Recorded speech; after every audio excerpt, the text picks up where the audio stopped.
Recording in progress.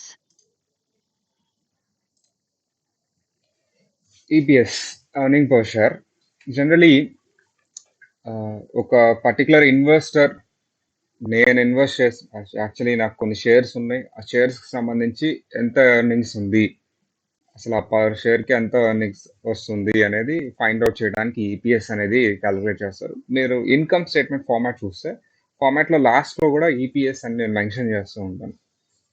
So ఎందుకంటే ఇది major ఒక పర్టికులర్ పారామీటర్, ఎర్నింగ్స్ ఎంత వస్తున్నాయి పర్ షేర్కి అనేది ఒక పారామీటర్ అనమాట. సో దట్స్ వై ఎలా క్యాలిక్యులేట్ చేయాలి సార్ అంటే టోటల్ నెట్ ఇన్కమ్ తీసుకొని దాంట్లోంచి ప్రిఫరెన్స్ డివిడెండ్ తీసేయండి. Because we are finding number per share. ఇక్కడ పర్ షేర్ అంటే ఎవరు సార్? కామన్ షేర్స్ మాత్రమే, నాట్ ఆఫ్ ప్రిఫరెన్స్ షేర్స్. ఒకవేళ ప్రిఫరెన్స్ షేర్స్ ఉంటే ఆ ప్రిఫరెన్స్ డివిడెండ్ని తీసేసి divided by average number of common shares outstanding. So it is important measure that inventory is used to determine whether to purchase the security. Actually, చాలా మంది investors ఇది ఒక measure లాగా తీసుకుంటారు, ఈ యొక్క షేర్ని పర్చేస్ చేయాలా లేదా అని ఫైండ్ అవుట్ చేయడానికి. Higher EPS indicates solid return on investment, so dividend or price gain or both. So EPS ఎక్కువ ఉంది, ఈపీఎస్ హయ్యర్ ఈపీఎస్ అంటే ఏంటన్నా, ఈపీఎస్ ఎక్కువ ఉంటే దెన్ ఆ పర్టికులర్ షేర్ అనేది ఎక్కువ గ్రోత్ అవుతుంది అనేది గెయిన్ అవుతాము, either dividend point of view or appreciation, share of price appreciation point of view అని ఉంటుంది, అది ఇండికేట్ చేస్తుంది. EPS rise over given EPS rise over given positive sign to the stakeholders. EPS increase అవుతున్న positive sign వస్తుంది. It is used as a basis for comparison of PE ratio and earnings per ratio. So PE ratio compute చేయడానికి PE ratio formula ఏంటి? MPS by EPS. Earnings per yield formula ఏంటి? EPS by MPS, quite opposite. So ఇలా ఈ రెండు compute చేయడానికి EPS use అవుతుంది. Sir ఎలా calculate చేస్తారు ఈపీఎస్ అంటే? ఇదిగోండి, నెట్ ఇన్కమ్ ఇచ్చాడు కదా, నెట్ ఇన్కమ్ 1,20,000, ఇందులోంచి ప్రిఫరెన్స్ డివిడెండ్ తీసేయాలి. So 1,20,000 minus 45,000 divided by weighted average డైరెక్ట్గా ఇచ్చేసాడు 120. సో ఈపీఎస్ ఇలా క్యాలిక్యులేట్ చేస్తాం. This we calculate EPS. Sir ఒకవేళ weighted average number of shares ఇవ్వకపోతే, మనం ఆల్రెడీ క్లాస్లో డిస్కస్ చేసాం 2 ఫార్మాట్స్ అని. జనరల్గా మనం ఫాలో అయ్యేది ఏంటి? ఓపెనింగ్. సో ఓపెనింగ్ ఎంతమ్మా? 1,00,000 ఉన్నాయి shares. Weighted average number of shares అంటే ఎన్ని మంత్స్ అవుట్ స్టాండింగ్ ఉందో అది ఫైండ్ అవుట్ చేస్తాం. 1,00,000 షేర్స్ ఉన్నాయి. సో ఓపెనింగ్ ఆగస్ట్ వరకు 1,00,000 ఉన్నాయి కాబట్టి అన్ని మంత్సే ఇక్కడ వేస్తాం. ఆగస్ట్ వరకు, ఏప్రిల్, మే, జూన్, జూలై, ఆగస్ట్ అంటే 5 మంత్సే ఉన్నాయి 1,00,000. తర్వాత 1,20,000 అయినాయి, 1,20,000 అయినాయి. ఈ 1,20,000 నెంబర్ ఎప్పటి వరకు ఉంది? ఆగస్ట్ నుంచి అక్టోబర్ వరకు. సో అంటే ఏంటి? ఆగస్ట్, సెప్టెంబర్, ఏప్రిల్, మే, జూన్, జూలై, ఆగస్ట్, జూలై వరకే తీసుకోవాలి కదా. సో ఏప్రిల్, మే, జూన్, జూలై, ఆగస్ట్, సెప్టెంబర్, అంతే 2 మంత్స్, 2/12 ప్లస్ అక్టోబర్ నుంచి ఎంత అయినాయి అమ్మా? న్యూ షేర్స్ ఇష్యూడ్ 1,30,000 అయింది, 1,30,000 అయింది. So October, November, December, April కాదు, జనవరి కదా వీళ్ళు. జనవరి, ఫిబ్రవరి, మార్చ్, ఏప్రిల్, మే, జూన్, జూలై, 7, 8, 9. సో అక్టోబర్ నుంచి నవంబర్, డిసెంబర్, 7, 8, 9, 10, 11, 12 సరిపోయింది. ఇది ఎప్పుడు టాలీ అవ్వాలమ్మా 12కి, అదే కంట్రోల్ పాయింట్. లేకపోతే మీరు మిస్టేక్ చేస్తే మీకే అర్థమైపోతుంది టాలీ అవ్వట్లేదంటే మనం ఎక్కడో రాంగ్ చేసామని. 7 + 2 ఎంత? 9. 9 + 3 ఎంత? 12. సో అలా టాలీ అవ్వాలి. సో లేకపోతే మనం మిస్టేక్ చేసి అక్కడే కంట్రోల్ పాయింట్ పెట్టుకుంటాం. మనం ఈ మెథడ్లో అదే కంట్రోల్ పాయింట్. సో ఇలా క్యాలిక్యులేట్ చేస్తే మనకు కొంత అమౌంట్ వస్తుంది, weighted average number of shares వస్తాయి. ఓకేనా? సో ఓపెనింగ్ ఎంత? ఇక్కడ కూడా ఇచ్చాడు అన్న. ఓపెనింగ్ 1,00,000 ఇచ్చాడు. సో జూలై 30,000 షేర్స్ ఇష్యూ చేస్తాం. అంటే బైబ్యాక్ అంటే ఏం లేదు సార్, బైబ్యాక్ అంటే మైనస్ చేస్తాం అంతే, తీసేసిన తర్వాత మంత్స్ చూసుకుంటాం. ఇది ఎలా క్యాలిక్యులేట్ చేస్తాం? 1,00,000 ఉంది కదా, 1,00,000 ఎప్పటి వరకు ఉందంట? జనవరి నుంచి జూన్ వరకు. జనవరి, ఫిబ్రవరి, మార్చ్, ఏప్రిల్, మే, జూన్, 6 మంత్సే ఉంది. ప్లస్ 30,000 ఇష్యూ చేశాడు అంటే 1,30,000 అయింది. 1,30,000 అయింది. ఇది ఎన్ని మంత్స్ ఉంది? July, August, September, October, November, 5 months ఉంది. 5 మంత్స్. సో ఇక్కడతో ఒక నిమిషం, 6 + 5, 11, నవంబర్ కౌంట్ చేయకూడదు, ఒక నిమిషం. July, August, September, October, 4 months. So 4 months ఉంది. నవంబర్లో ఏం జరిగింది సార్ అంటే 15,000 షేర్స్ బైబ్యాక్ చేశారు. అంటే ఇది ఎంత అవుతుంది? 1,15,000 అవుతుంది. 1,15,000 నవంబర్, డిసెంబర్ 2 మంత్స్కి. సో నవంబర్ డిసెంబర్ సార్ ఇక్కడ మైనస్ చేయలేదు సార్, మీరు మైనస్ చేయలేదు కాదు, మైనస్ ఇక్కడ నుంచి రెడ్యూస్ చేయాల్సి. సో మనమే మైనస్ పర్టికులర్గా రెడ్యూస్ చేయాలి. సో చూడండి 1,30,000 కాస్త 1,15,000 అయింది. So I have reduced. సరే ఈ 15,000 షేర్స్ 1,00,000 లోంచి రెడ్యూస్ చేయాలా, 1,30,000 నుంచి అలా ఏం చెప్పలేదు కదా, మనం టోటల్ క్యుములేటివ్ నుంచి రెడ్యూస్ చేసాం. సో అవి ఏవైనా షేర్స్ అయి ఉండొచ్చు. సో అందుకని మనం రెడ్యూస్ చేసాం. సో ఏం చేసాం మనం, సో 1,00,000 ఇంటూ 6/12 అది 6 మంత్స్, 6 + 4 10, 10 + 2 12 సరిపోయింది. సో ఇప్పుడు టాలీ అవ్వాలి. సో ఇలా చేయొచ్చు, మనం ఇలా క్యాలిక్యులేట్ చేయడం స్టార్ట్ చేసాం. సో ఇది సేమ్ యాజ్ ఇట్ ఈజ్ అమ్మ, నెట్ ఇన్కమ్ ఇచ్చాడు, ప్రిఫరెన్స్ డివిడెండ్ ఇచ్చాడు. నెట్ ఇన్కమ్ ఇక్కడ రాసేసుకోవడం 40 lakhs minus preference dividend 3 lakhs. So outstanding number of shares ఇచ్చాడు, divided by weighted average find out చేయడం, same as it is. Sir కానీ diluted EPS అనే concept ఉంది. ఏం సార్ డైల్యూటెడ్ ఈపీఎస్ ఎప్పుడు వస్తుంది అంటే ఈ సిచ్యువేషన్స్లో వస్తుంది. ఏదర్ మీకు కన్వర్టబుల్ ప్రిఫరెన్స్ షేర్స్ ఉన్నా, కన్వర్టబుల్ బాండ్స్ ఉన్నా, స్టాక్ ఆప్షన్స్ ఉన్నా, ఆర్ స్టాక్ వారెంట్స్ ఉన్నా. అంటే ఏంటి, ఇవి నియర్ కమింగ్ ఫ్యూచర్లో అంటే నెక్స్ట్ ఇయర్ షేర్స్ కింద, కామన్ షేర్స్ కింద కన్వర్ట్ అవుతాయి. సో కింద డినామినేటర్ ఇంక్రీజ్ అవుతుంది అంటే కామన్ షేర్స్ కింద కన్వర్ట్ అవుతాయి అంటే, సో డినామినేటర్ ఇంక్రీజ్ అవుతుందంటే ఈపీఎస్ ఏమవుతుందమ్మా, డిక్రీజ్ అవుతుంది అంటే డైల్యూట్ అవుతుంది. సో డినామినేటర్ మనకేమవుతుంది, ఇంక్రీజ్ అవుతుంది అంటే కింద ఈపీఎస్ డైల్యూట్ అవుతుంది కదా, డైల్యూట్ అంటే తగ్గుతుంది. సో దట్స్ వై ఇవి ముందే కన్సిడర్ చేయండి. యాక్చువల్లీ ఇంకా కన్వర్ట్ అవ్వాలా, బట్ ముందే కన్సిడర్ చేయండి సార్. ముందే కన్సిడర్ చేసి అది ఎంత డైల్యూట్ అవుతుందో చెప్పండి అంటున్నాడు. దాన్నే డైల్యూటెడ్ ఈపీఎస్ అంటారు. While calculating diluted EPS consider the reduction in interest. Sir ఎప్పుడైతే మీరు డినామినేటర్ కామన్ షేర్స్లో కన్సిడర్ చేస్తున్నారో దాని ఇంపాక్ట్ న్యూమినేటర్ మీద జనరల్గా ఉండదు. ఒకవేళ ఉంటే ఎగ్జాంపుల్ చెప్పండి సార్. ఒక లోన్ షేర్స్ కింద కన్వర్ట్ అవుతున్నప్పుడు ఇక్కడ నెంబర్ ఆఫ్ షేర్స్ ఇంక్రీజ్ అవుతాయి, at the same time interest అనేది ఉండదు కదా next year.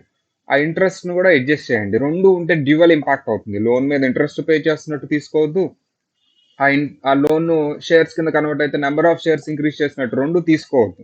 Loan common shares కింద కన్వర్ట్ అయితే ఇంట్రెస్ట్ అనేది ఉండదు, కాబట్టి ఇంట్రెస్ట్ యాడ్ బ్యాక్ చేయండి నెట్ ఆఫ్ ట్యాక్స్ చేసిన తర్వాత.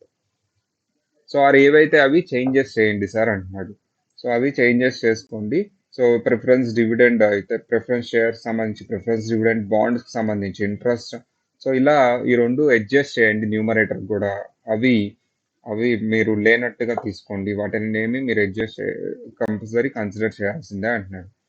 ఇది చూడండి, weighted average number of shares ఇచ్చాడు. ఓపెనింగ్ షేర్స్ 1,00,000 ఇచ్చాడు. During the year company issued stock options of 10,000 అంట.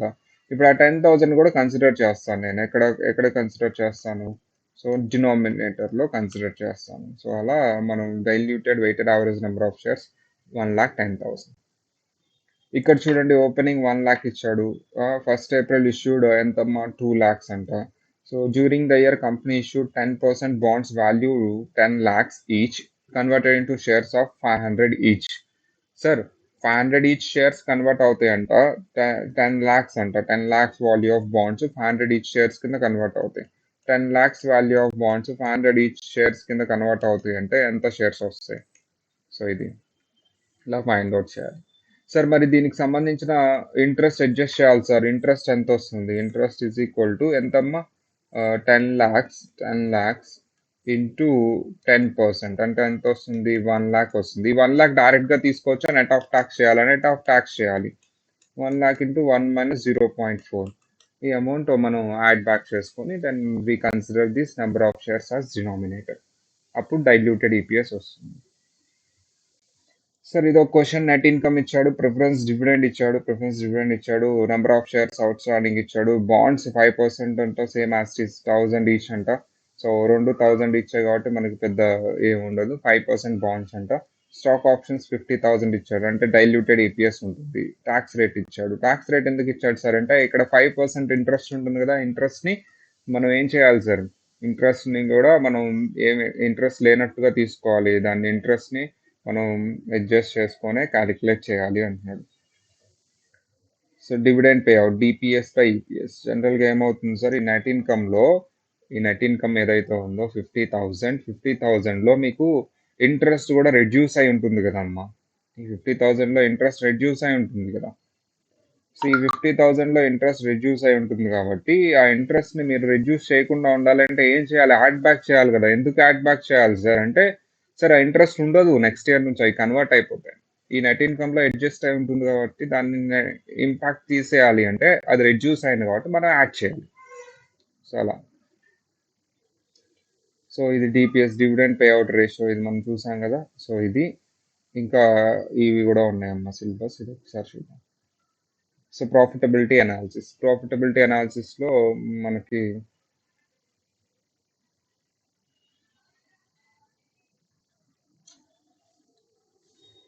Return on capital investments. So, return on capital investment ఇది యాక్చువల్లీ లాస్ట్ ఎగ్జామ్‌లో అయిపోయింది. ROI, ROE. So, it measures the business efficiency using the assets creating ఏమవుతుంది return on investment అంటే ఏమేమి ఉంటాయమ్మా? Return on assets, return on equity. ROA, ROE. Actually ఇది last time అయిపోయింది ఎగ్జామ్‌లో. It measures the business efficiency in using the assets to create profits. అసెట్స్‌ని ఎంత బాగా use చేస్తున్నారు వీళ్ళు ప్రాఫిట్స్ క్రియేట్ చేయడానికి అనేదే ఈ return on assets. It relates to the income and capital to generate the income. క్యాపిటల్‌ని, ఇన్కమ్‌ని ఇది లింక్ చేస్తూ ఉంటుంది ఈ ratios. ROI is a compare to the alternative use of capital with the other businesses. ROI calculate చేసి అది in case ఈ investment వేరే చోట ఇన్వెస్ట్ చేస్తే నాకు ఎంత రిటర్న్ వచ్చేది ఆర్ వేరే బిజినెస్ రిటర్న్ ఎంత దాంతో కంపేర్ చేసి మన బిజినెస్ ఎలా ఉంది అనేది తెలుసుకుంటాం. So investment with low risk has a low return, investment with high risk has a high return. Investment ఏదైతే ఉందో అది తక్కువ రిస్క్ అయితే తక్కువ రిటర్న్ వస్తుంది, ఎక్కువ రిస్క్ అయితే ఎక్కువ రిటర్న్ వస్తుంది. Ways to measure ROI. ROI, return on investment, degree of profit with relate to the capital deployed, and ROA. ROI ఉంటుంది, ROA ఉంటుంది. ROA అంటే degree of profit related to the assets. ROE అంటే degree of profit related to the equity. If calculation is on point of all shareholders, ROI, ROA is appropriate. If the calculation is on point of owners, ROE is appropriate. Sir actually share holders point of view అయితే so మీరు ROA is appropriate అండి stake holders point of view. అదే owners point of view only common shares point of view అయితే ROE is appropriate. Okay, stake holders అంటే ఎవరు sir? All stake holders అంటే ఎవరెవరు వస్తారు? అందరు వచ్చేస్తారు కదా, లోన్ ప్రొవైడర్స్, ప్రిఫరెన్స్ షేర్స్ వాళ్ళంతా. ఓనర్స్ అంటే ఎవరు మాత్రమే వస్తారు? ఈక్విటీ ఆర్ కామన్ షేర్స్ మాత్రమే వస్తారు. అందుకని ఓన్లీ ఆర్ఓఈ తీసుకోండి అంటున్నారు. All stake holders point of view అయితే ఆర్ఓఏ తీసుకోండి అంటాడు. So invested capital so can be taken in the following ways. All assets తీసుకున్నాం అంటే average it's taken more appropriate. Average తీసుకోండి. మోడరేట్ మోడిఫైడ్ ఇన్వెస్ట్మెంట్ అంటే it means analyst remove some assets. Sir జనరల్గా all assets తీసుకుంటాం, అప్పుడప్పుడు analyst ఏం చేస్తాడంటే కొన్ని అసెట్స్ని తీసేస్తాడు. అన్ప్రొడక్టివ్ అసెట్స్ అవ్వచ్చు, డిప్రిషియబుల్ అసెట్స్ అవ్వచ్చు, preference share holders book value అవ్వచ్చు, ఇవన్నిటిని తీసేస్తాడు. సో ఎందుకు? సో కొన్నిసార్లు అన్‌ప్రొడక్టివ్ అసెట్స్, డిప్రిషియబుల్ అసెట్స్ తీసేస్తారు. కొన్నిసార్లు ప్రిఫరెన్స్ షేర్ హోల్డర్స్‌ని తీసేస్తారు. ఎందుకంటే ఓన్లీ కామన్ షేర్ హోల్డర్స్‌ని ఫైండ్ ఔట్ చేసేటప్పుడు. ఓకే, ఇలా డిఫరెంట్ వేస్‌లో రిటర్న్ ఆన్ ఇన్వెస్ట్మెంట్ క్యాలిక్యులేట్ చేస్తారు. Return on investment is equal to income divided by assets.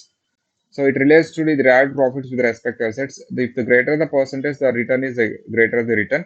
So based on denominator, the ratio will change. Denominator ని బట్టి ratio change అవుతుంది. So if it use the average assets in denominator, then it will become ROA. సరే ఇక్కడ denominator లో average assets తీసుకున్నాడు అంటే then ROA అవుతుంది. If you use the average equity only, equity on if not preference, then it denominates the ROE. కానీ ఇక్కడ income divided by common equity తీసుకున్నాడు అంటే దాన్ని ఆర్ఓఈ అంటారు. లేదు యావరేజ్ అసెట్స్ తీసుకుంటే దాన్ని ఆర్ఓఏ అంటారు. సో డినామినేటర్ ఏది అనే దాన్ని బట్టి రేషియో నేమ్ ఉంటుంది. సో ఏమేమి ఇచ్చాడు? 8 lakhs ఇచ్చాడు, టోటల్ అసెట్స్ 4,50,000 ఇచ్చాడు. సో ఇది మనకు రేషియో వస్తుంది ROI. So ROA, ROA is nothing but net income. ఇందాక చెప్పుకున్నాం కదా, net income divided by average total assets తీసుకుంటాడు ఇక్కడ average. So net income after all adjustments like discounted operations, changes to accounting policies అన్ని adjust చేసిన తర్వాత ఉన్నది తీసుకుంటాను. యావరేజ్ టోటల్ అసెట్స్ అంటే సింపుల్ యావరేజ్ తీసుకోండి sir, beginning plus ending divided by 2. So higher the ratio, greater the firm success. It is to be used to rank the business with in same industry. So same ఇండస్ట్రీకి సంబంధించి ranking చేయడానికి దీనికి ఎక్కువ ఇస్తారు. Higher the ratio, higher the firm success. Ratio increases if the income rises and average assets remains same. So జనరల్గా ఏమవుతుందంటే ratio ఎప్పుడు increase అవుతుందంటారు? If income rises and average అసెట్స్లో ఏం చేంజ్ లేనప్పుడు రేషియో అనేది ఇంక్రీజ్ అవుతుంది. అంతే కదా, న్యూమరేటర్ ఇంక్రీజ్ అవుతుంది వితౌట్ చేంజ్ ఇన్ డినామినేటర్ అంటే రేషియో ఇంక్రీజ్ అవుతుంది కదా, జనరల్ లాజిక్. సో ఇది ఒక ఎగ్జాంపుల్ అమ్మ. నెట్ ఇన్కమ్ బిగినింగ్ ఇచ్చాడు, అసెట్స్ ఎండింగ్ ఇచ్చాడు. యావరేజ్ తీసుకుంటాను. యావరేజ్ అంటే ఎంత వస్తుంది? 3,50,000 ప్లస్ 4,50,000 డివైడెడ్ బై 2 తీసుకుంటాను. సో 2,00,000ని దాన్ని పెట్టి డివైడెడ్ బై చేస్తాను. Then we get the ROA. ROI in Dew Point model. Dew Point model is very very important. Sir, ఈ particular net income divided by average total assets నే ఇంకోలాగా 2 కింద breakup చేస్తే ఎలా వస్తుంది సార్ అంటే ఇదిగోండి. సో ఏంటి, return on sales divided by net profit. So net sales divided by sales, ఒక నిమిషం, okay, return on assets divided by average turnover. ఏంటి, sales divided by average total assets. Return on sales divided by net profit margin. Return on sales divided by net profit margin ratio. Return on sales divided by net profit. Return on sales divided by net profit margin ratio. Actually, return on sales net profit margin ratio. This called net profit margin. Return on sales R anna. So R. Net profit margin ratio అంటే ఏంటి? Net profit divided by sales. Net profit divided by sales. ఇక్కడేమో మనం ఏం తీసుకోవాలి sir? Assets turn over ratio. Last క్లాస్లో చెప్పుకున్నాం కదా, assets turn over ratio ఎలా వస్తుంది? టర్న్ ఓవర్ ఎప్పుడున్నా సరే సేల్స్ వస్తుంది. Sales divided by average total assets. So ఈ రెండింటిని మల్టిప్లై చేస్తే మీకు ఇదే వస్తుంది formula, net income divided by average total assets.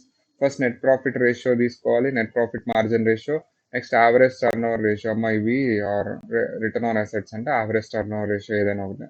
Sales divided by average total. If the assets increases, assets turnover decreases, resulting ROA decrease. మనం already last క్లాస్లో చెప్పుకున్నాం, days in average total assets or return on assets turn over రేషియో, sales divided by average total assets. ఈ రెండింటిని multiply చేస్తే అంటే 2 points కింద analyse చేస్తే, so net profit margin ratio and also assets turn over ratio, ఈ రెండింటిని components కింద తీసుకుంటారు రిటర్న్ ఆఫ్ అసెట్స్కి. సో నెట్ ప్రాఫిట్ ఇంక్రీజ్ అయినా or turnover to assets ratio decrease అయినా మనకి అడ్వాంటేజ్గా ఉంటుంది అంటాడు. So ROA net profit margin ratio into total assets turn over ratio. Net profit margin అంటే net income divide by sales, total assets turn over ratio అంటే sales divide by average total assets. ఈ రెండింటిని multiply చేసినా మీకు ఏమొస్తుందమ్మా? Net income divided by average total. Sales cancel అయిపోయి. But DuPont మోడల్లో మనం క్యాలిక్యులేట్ చేస్తే మంచిది, ఎందుకంటే క్వశ్చన్లో ఎక్కువ క్వశ్చన్స్ దీని మీద అడిగాడు మా డ్యూ పాయింట్ మోడల్. సార్ ఇది simple example for this dew point model. We should calculate that net profit margin ratio at the same time average assets turn over ratio. So వీటిని మల్టిప్లై చేస్తాం. Sir, ROA, in case of weak ROA, management should focus on cut expenses, reduce assets, improving inventory control, boost sales. Sales increase చేయండి, assets waste అసెట్స్ని ఎక్స్పెన్సెస్ని తగ్గించండి అంటాడు ROA growth చేసుకోవడానికి. Analysing ROA, manager should focus both profit margin and sir manager ఎప్పుడు ROA increase చేయాలంటే profit margin పెంచుకోవాలి, asset turn over పెంచుకోవాలి. So higher ROA indicates more efficient use of assets to generate profit, either increase net income or decrease assets or both. So if vice versa, ROA will decrease. Actually, either net income అన్నా increase చేసుకోండి or average total asset అన్నా decrease చేసుకోండి. దాన్ని బట్టి ROA increase అవుతుంది. Financial leverage shows to extend use of leverage to magnify income. Financial leverage కూడా ఒకసారి check చేసుకోండి ఎంతవరకు యూజ్ చేయాలి ఇన్కమ్ని మ్యాగ్నిఫై చేయడానికి. Okay, return on equity. So return on equity formula ఏంటి సార్ అంటే net income divided by average equity. ఇక్కడ average assets బదులు యావరేజ్ ఈక్విటీ తీసుకుంటాను. In measure the return on common shares equity rather than return on total assets. Share holders equity అంటే ఏంటి? Common shares plus return earnings. Share holders equity is equal to ఇంకొక formula ఏంటి? Total assets minus total liabilities and also preference shares. ఈ preference shares లేకపోతే liabilities తీసుకుంటాం. Net income is the income available to common shareholders after deducting all payments to preference shareholders and bondholders. So net income అంటే ఏంటి sir? అన్ని adjust చేసిన తర్వాత వచ్చింది. ఏంటవి? So all the deductions, preference, dividend అన్ని అడ్జస్ట్ చేసిన తర్వాత వచ్చింది. ఎందుకంటే we are taking common shares at the denominator. అది if the firm is successful, ROE should be greater than cost of equity. Sir if the firm is successful అంటే ROE అంటే return on equity should be greater than cost of equity. Cost of equity కంటే మనం కనుక్కున్నాం కదా cost of equity, weighted average cost of capital ఎలా. So అక్కడ calculate చేసుకుంటాం కదా కాస్ట్ ఆఫ్ ఈక్విటీ, కేఈ అంటారు. సో దానికంటే ఎక్కువ ఉంటుంది. Here ROE indicates better return on common share holders. So ROE అనేది హయ్యర్గా ఉంటే సో బెటర్ రిటర్న్ వస్తున్నట్టు. సో ఇది ఒక ఎగ్జాంపుల్ అమ్మా, net income divided by average equity. So DuPont మోడల్లో ఆర్ఓఈని ఎలా క్యాలిక్యులేట్ చేస్తారు? ఆర్ఓఏ ఆల్రెడీ క్యాలిక్యులేట్ చేసాం కదా, net income divide by average total assets into financial leverage. Financial leverage formula ఏంటమ్మా? Average total assets divided by average equity. Average total assets divide by average equity. Average total assets ఏంటి అంటే ఎన్ని total assets ఉన్నాయి, average equity ఎంత ఉంది. So దీన్ని బట్టి financial leverage వస్తుంది, అంటే మన అసెట్స్ని ఎంత ఈక్విటీతో మనం ఫైనాన్స్ చేసాము. సో మిగతాదంతా డేటే కదా, దానివల్ల ఫినాన్షియల్ లివరేజ్ వస్తుంది. Second formula for financial leverage. Okay, it is also referred as equity multiplier. Financial leverage ని ఈక్విటీ మల్టిప్లయర్ అని కూడా అంటారు. Very important my formulas. DuPont model formulas are very important. So ROE DuPont model ఫార్ములాతో calculate చేయండి అంటున్నాడు. Calculate financial leverage. Financial leverage అంటే ఏంటి? Average total assets divided by average equity.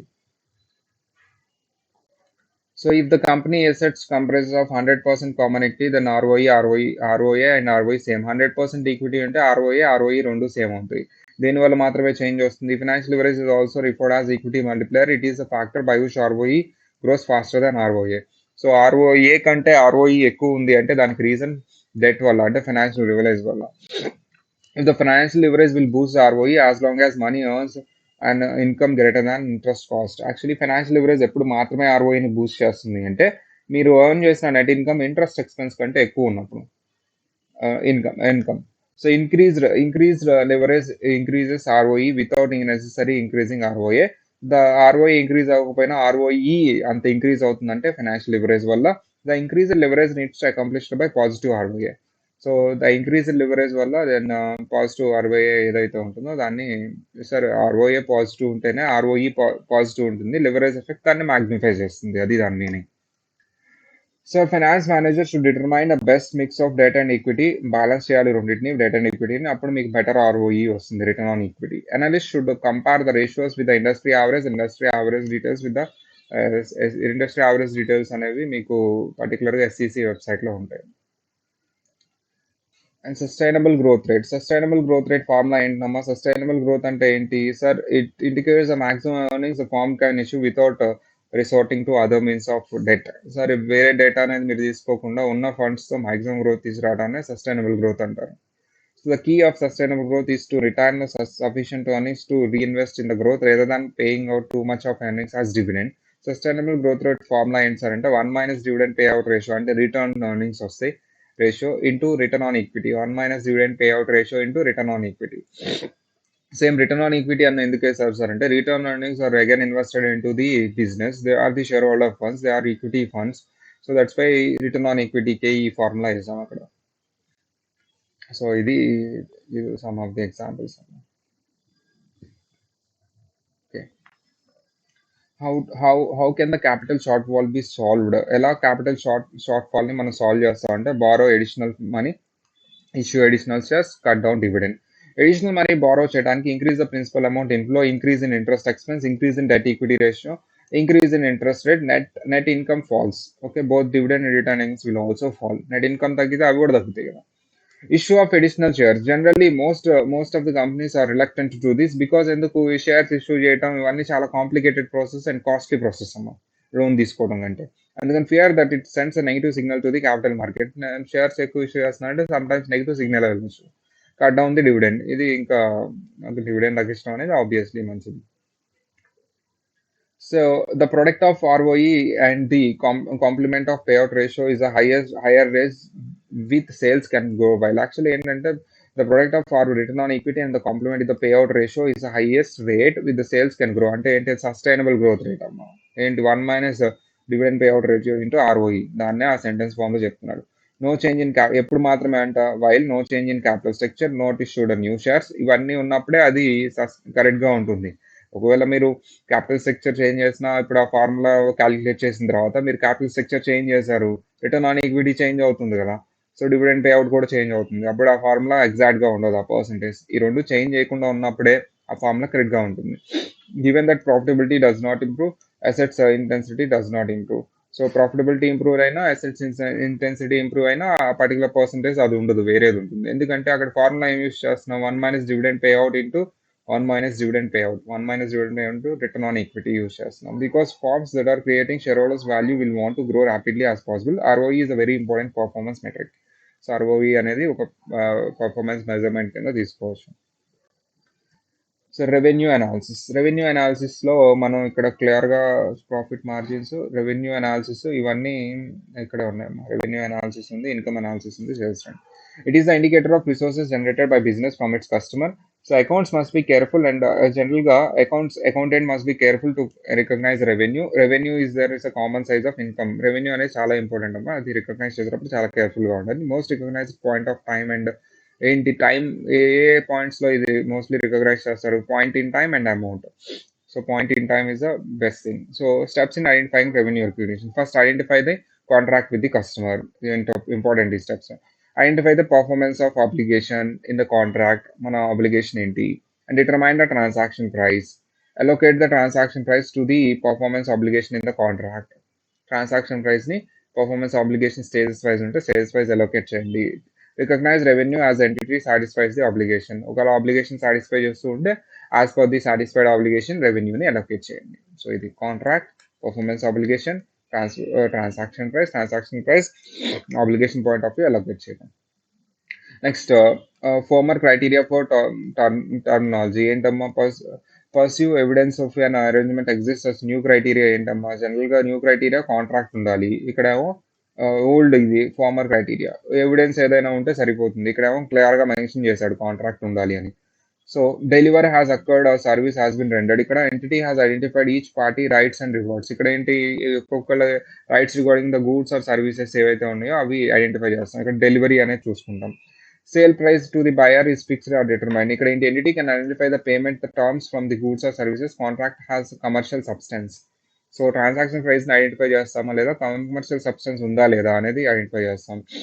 ఇదేంటి, collectible is reasonable assured. Collection అనేది reasonable assured ఉండాలి. It is probable that the entity will collect the consideration based on the customer's ability and intention to pay the amount due. So customer pay చేయగలడా లేదా, అసలు customer intention ఉందా లేదా, ఇవన్నీ ఏంటి, first contract ఉండాలి and can identify the rights and rewards of both the parties ఉండాలి. So అప్పుడు and can identify the payment terms and goods and services as per contract ఉండాలి. And collect the consideration based on customer's ability and intention to pay the amount. దాన్ని బట్టి certainty ఉండాలి. So early recognition of revenue would leads to higher income. ముందుగా revenue recognise చేస్తే higher income ఉంటుంది, ఇన్కమ్ని over state చేసినట్టు అవుతుంది. Revenue recognition as per US SEC guidelines ఏంటి, under current revenue recognition guidelines enhanced by US SEC, revenue should not be recognise until it is realized or realizable and earned. జనరల్గా realize అయితేనే or realizable అయితేనే or earn చేస్తేనే recognize చేయాలి. The about two conditions met by product delivery or service or render to the customer. So product delivered or services render to the customer చేసినప్పుడు మాత్రమే ఆ two conditions satisfy చేయగలరు మీరు. Generally, revenue from manufacturing and selling activities recognized at the time of sale. జనరల్గా manufacturing sectors time of sale ఎప్పుడైతే sale చేస్తామో అప్పుడు recognize చేసేస్తారు. If the service or right to use for a period of time, the revenue recognized at the as the time passes. జనరల్గా మనం time of సేల్నే, point of సేల్నే తీసుకుంటాం జనరల్గా. ఒకవేళ over a period of time మనం revenue ఇస్తుంటే మనం over a period of time మనం ఆబ్లిగేషన్ పర్ఫామ్ చేసే దానికి ప్రొపోర్షనేట్గా దాన్ని రికగ్నైజ్ చేస్తాం మనం time passes.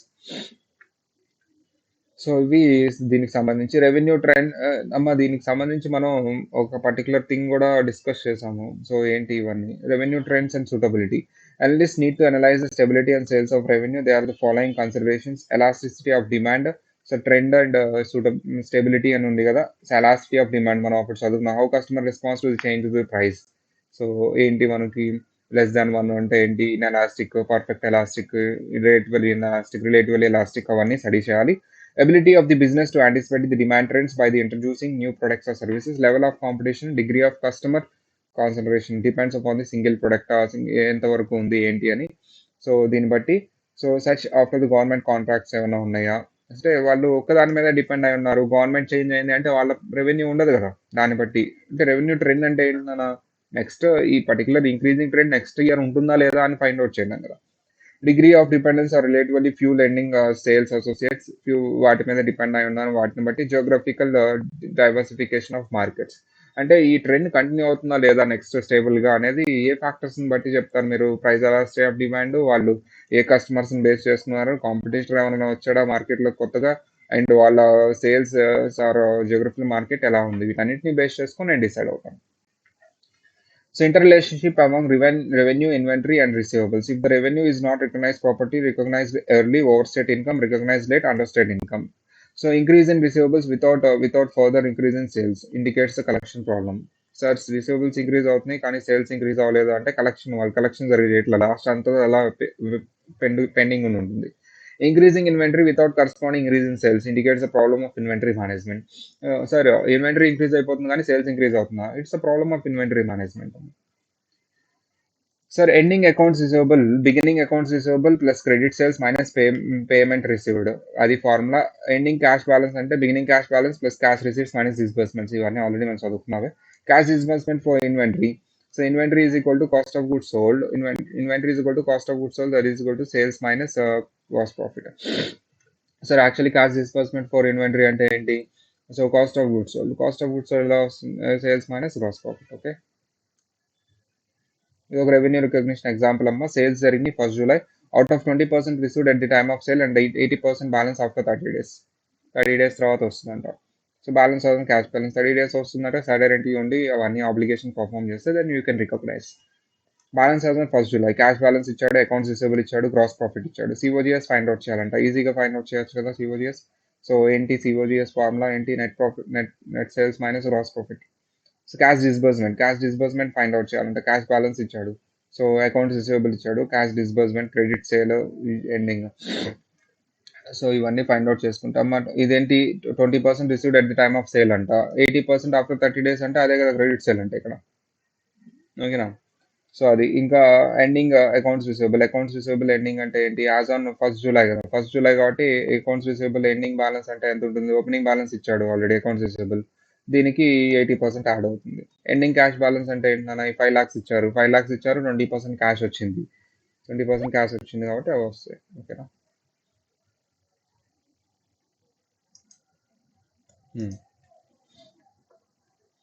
Sales accounts receive AR turn over days మనం ఇది చదువుకున్నాం కదా, డేస్ సేల్స్ అవుట్ స్టాండింగ్ అని. ఏంటి? 365 divided by accounts receivable turn over అనమాట.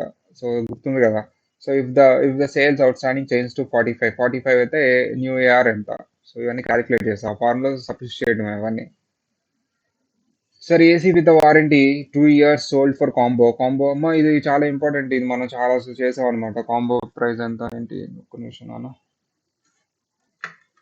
ఎంత కాంబో ప్రైస్ ఎంత ఏంటి అని చాలా చేసాం మనం.